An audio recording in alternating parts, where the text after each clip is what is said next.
নমস্কার, কাজুরি kitchen and cooking এ সবাইকে স্বাগত জানিয়ে আমি আজকে রেসিপি শুরু করছি। তো আজকে আমি দুটো রেসিপি নিয়ে চলে এসেছি।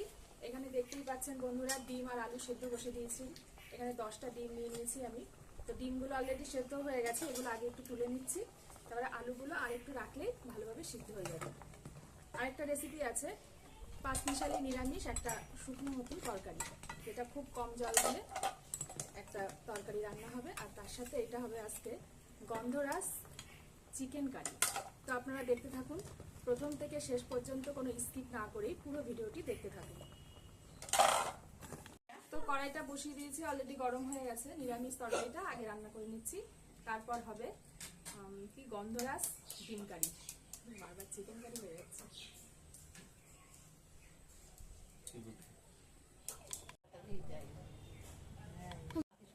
নিরামিষ তরকারির জন্য আমি এখানে ফোড়নের জন্য নিয়ে নিয়েছি 5 ফোড়ন, দুটো শুকনো লঙ্কা আর দুটো তেজপাতা।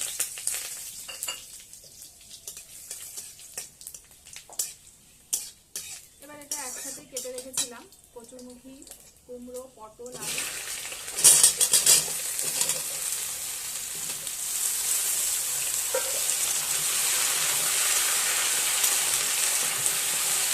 পরিমাণ মতো লবণ, হলুদ দিয়ে ভালোভাবে এটা ভেজে নেব। পরিমাণ মতো হলুদ। এবার এটা খুব ভালোভাবে ভেজে নেব। কচুরমুখীটা আলাদা সিদ্ধ করেও নেওয়া যেতে পারে, আজকে আমি আলাদা করে সিদ্ধ করিনি, একসাথে এটা ভেজে নিচ্ছি। 5 মিনিট ধরে এটা ভেজে নিয়েছি তরকারিগুলো। এবার দিয়ে দিচ্ছি জিরে বাটা আর আদা বাটা। দিয়ে দিচ্ছি 1 চামচ জিরে বাটা আর দিয়ে দিচ্ছি আদা।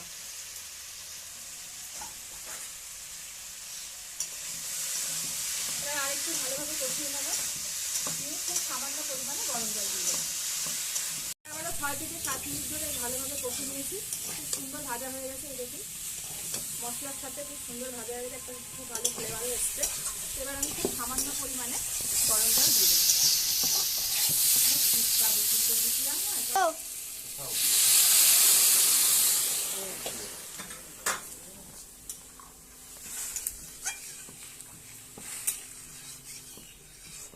চেরা কাঁচা লঙ্কা। এবার ঢেকে দেবো প্রায় 6 থেকে 7 মিনিট। এভাবে ঢেকে দেবো যত সময় না জলটা না টেনে যায়।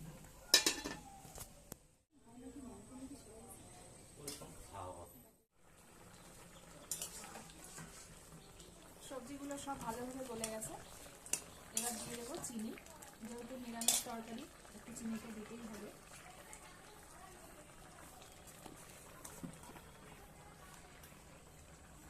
এটা একটু মিষ্টি মিষ্টি হবে তরকারিটা।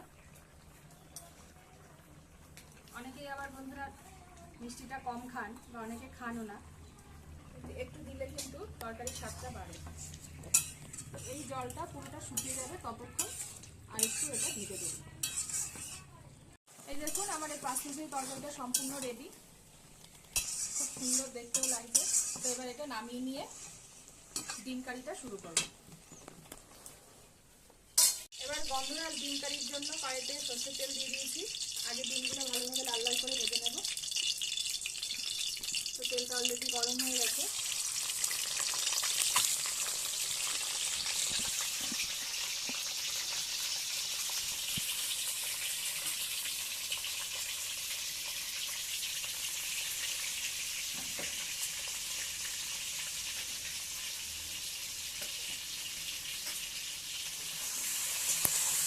এভাবে লাল লাল করে ভেজে তুলে নেব। ডিমগুলো খুব সুন্দর করে লাল লাল করে ভেজে নিয়েছি, এই দেখুন। এবার এগুলো তুলে নেব। এইভাবে ডিমের কারি রান্না করে বন্ধুরা একবার খেয়ে দেখবেন, সত্যি খুব সুন্দর লাগে। কারণ গন্ধরাজ লেবু বা পাতার সেন্টটাই খুব সুন্দর। শুধু ফ্লেভার যে বাড়ে তা না, এর টেস্টটাও কিন্তু একটু হলেও বাড়ে।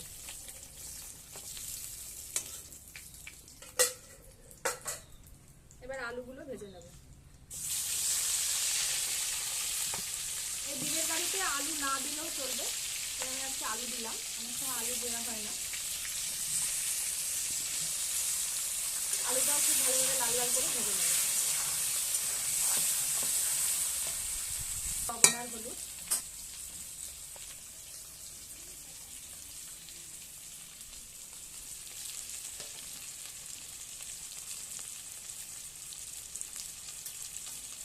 এটা লাল লাল করে ভেজে তুলবো।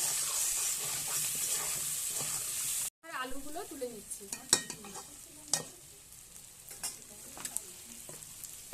আলুগুলো খুব সুন্দর করে লাল লাল করে ভেজে নিয়েছি, এগুলো তুলে নিচ্ছি।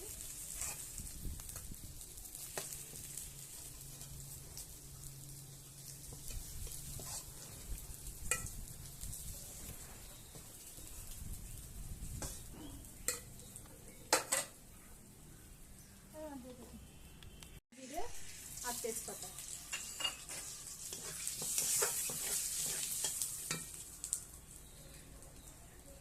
এবার দিয়ে দেবো কুচনো পেঁয়াজ।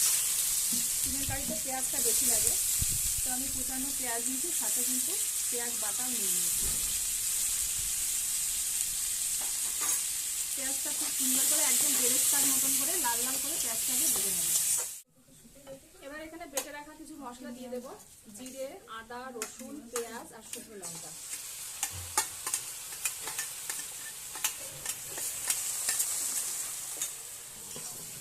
ভালোভাবে কষিয়ে নেব।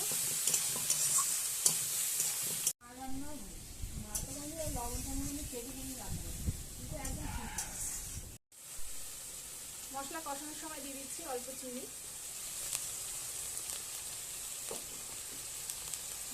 এতে রংটা ভালো আসবে। মশলাটা খুব ভালোভাবে কষা হয়ে গেছে, এই দেখুন সুন্দর কষে নিয়েছি। এবার আলু ডিমটা দিয়ে দেবো।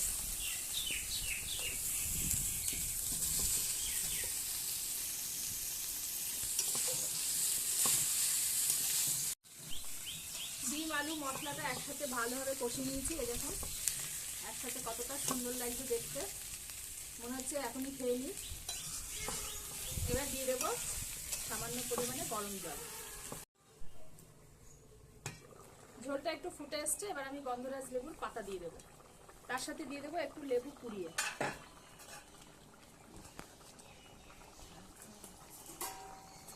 একটু লেবু কুড়িয়ে দিয়ে দেবো এর করে।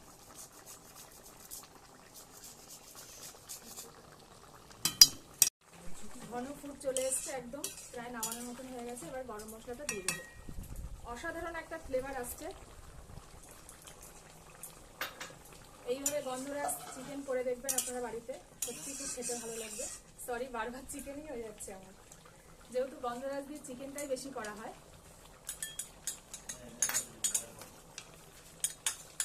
খেতে বসে গেছি, তো আগে দেখি ডিমের কারিটা কেমন হয়েছে। গন্ধরাজ ডিম কারি।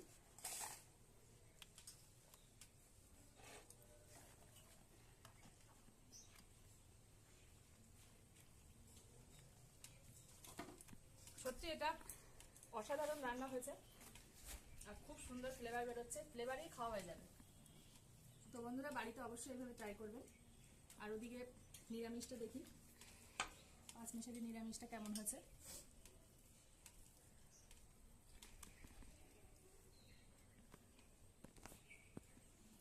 এটাও সত্যি খুব সুন্দর হয়েছে। তো ভিডিওটি যদি ভালো লেগে থাকে তো অবশ্যই কমেন্টে জানাবেন, আর পরে নতুন নতুন কোনো ভিডিও নিয়ে আমি আবার আসছি। তো আজ এই পর্যন্তই, নমস্কার।